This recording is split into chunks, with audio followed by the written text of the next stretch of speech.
Great day, parents and scholars. We'll continue to spiral review, and I'm going to show step by step how to solve our word problems. Jazia wrote a number in expanded form, which is here. How would Jazia write the number in standard form? So they're going to be required on their scratch paper, they're going to do a place value chart. And then we're going to break down the number. Well, 8 is only one digit, and so it will go in the ones place to 8. Do we have any tens or two-digit numbers? Yes, we do, and that's 20. So 2 will go there because only one number holds the spot. In the hundreds place, is it a number here that has only 3 digits? It is not, so we hold that place value with a 0. Next, what's in the thousands place? Or what has 4 digits? That 3,000 does, so 3 will go here. 10,000, do we have a number in the 10,000? Yes, it's 5 digits, and that will be a 9. What about the hundreds thousands place? We're looking for something with 6 places, and that will be the 500,000 with 5. Then I will come back and insert my comma. Ones, tens, hundreds, comma. So my answer is 593,028. So this will be our answer right here. Okay? Now, we're moving on to the next problem. And it says, Alexander is using the area model below to solve a problem.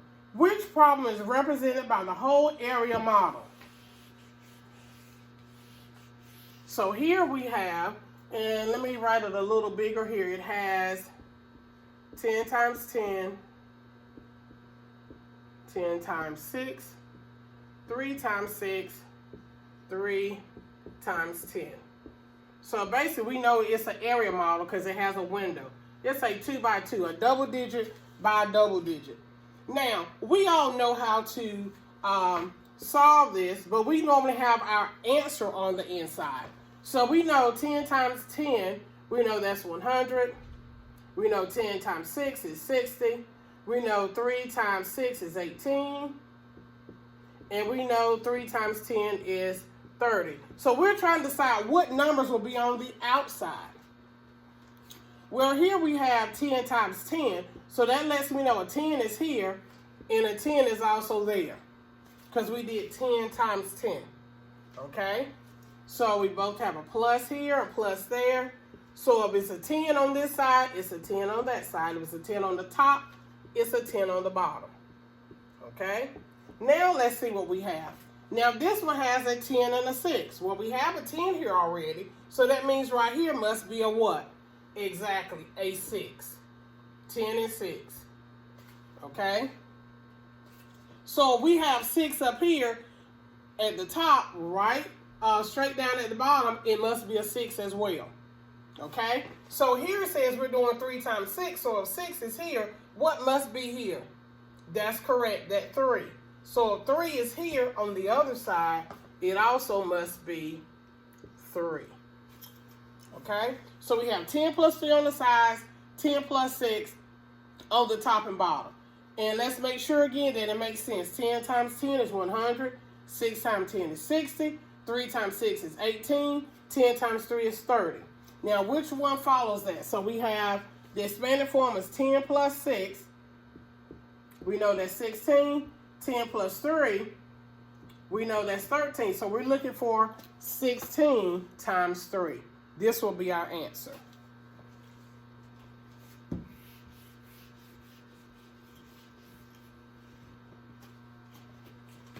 So our next one,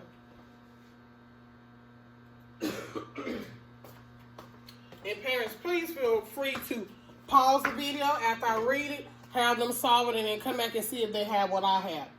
2 classes ride in cars on a field trip. With 21 students in one class and 13 students in the other. If 7 students can fit in each car, what is the fewest number of cars needed? So what do I need to do first? First, I need to see how many total students are going.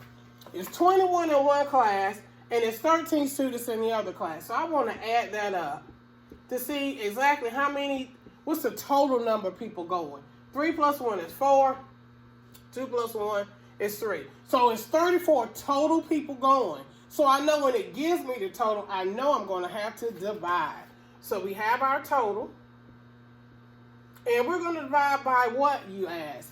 7 students can fit in a car. So we're going to divide by 7 students to see how many cars, the fewest number of cars that we will need. First, we need to write our multiples of 7.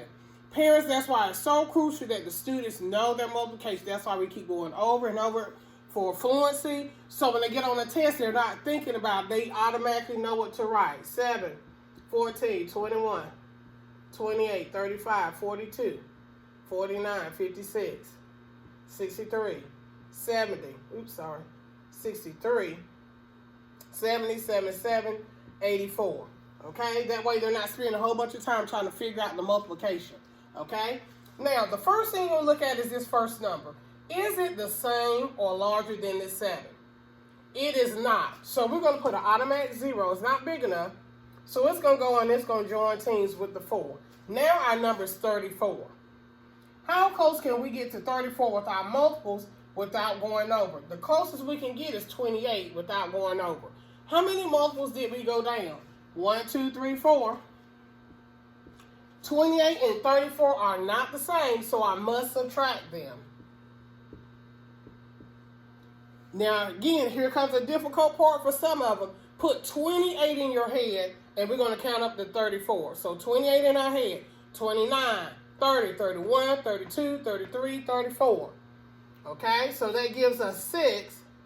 So we have remainder 6. Now, what does this really mean?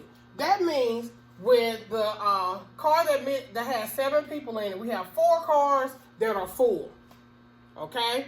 And then we have 1 car that will only have 6 students in it. Remember, because 7 makes a full car. So we have 4 cars that are full.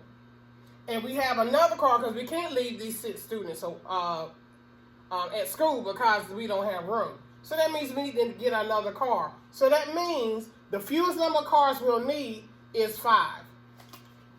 Okay? So let's let that sink in and digest again. Our answer is 4 remainder 6. Remember, the 34 were students. Okay? So we have 4 full cars with 7 students in each one. That's 28, right? Yes, and it's 6 students left over that has to fit in the car. So we have to get 1 more car. Okay? Even though it'll be an extra seat left, you still can't leave the students behind. So we will need 5 cars. Okay? So the answer will be right here, 5.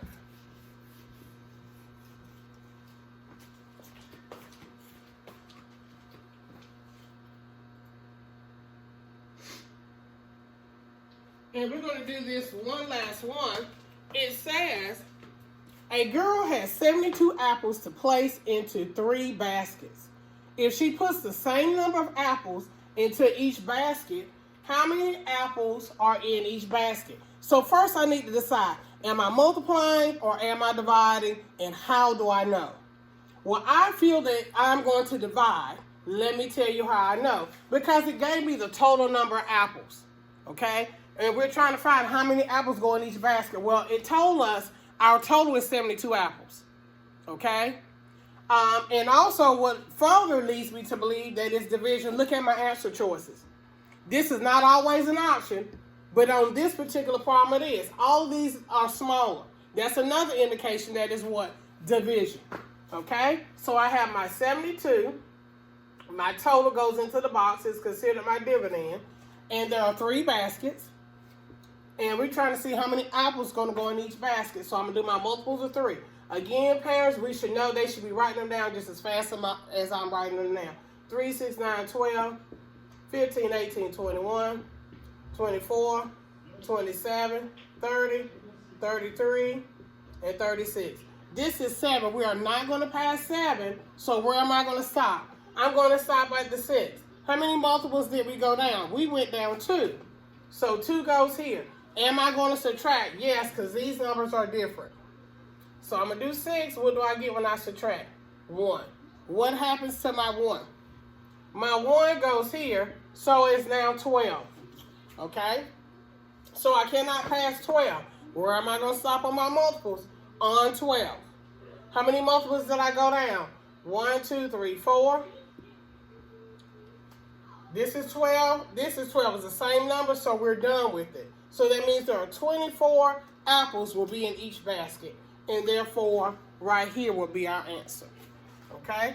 I hope this helps with homework. This is the word problems and the standards we've been working on this week. And we're going to test on Friday to see how much we have gained and got better with it.